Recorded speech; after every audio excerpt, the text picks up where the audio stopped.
Hey guys, 2004 Mazda 6. This is a 2.3 liter. Daughter car been overheating, so sitting here burping it.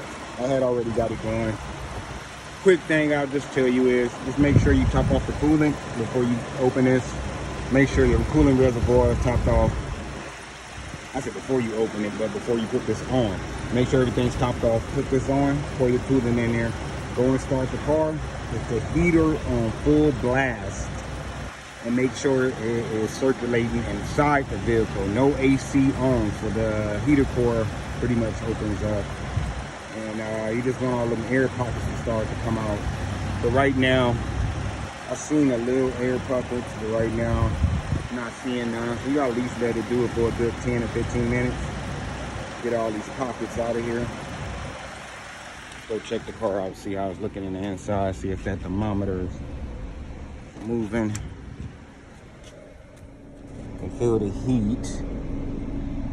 And for right now, she's still sitting where she's supposed to, so we'll find out.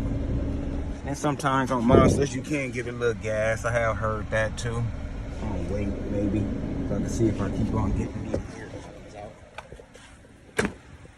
Or she might be about done, but that's what you do. And the coolant goes up on its own. You don't really have to put that much coolant in there.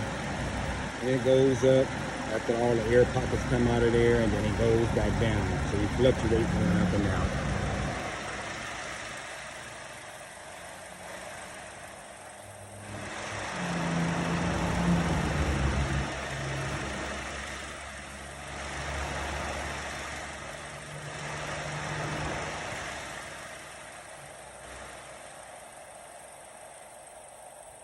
Once you don't have no more air pockets, you good to go.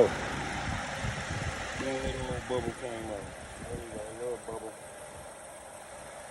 And get all them pockets up out of there. That can definitely cause the car to overheat. I had a couple that came a little earlier than that.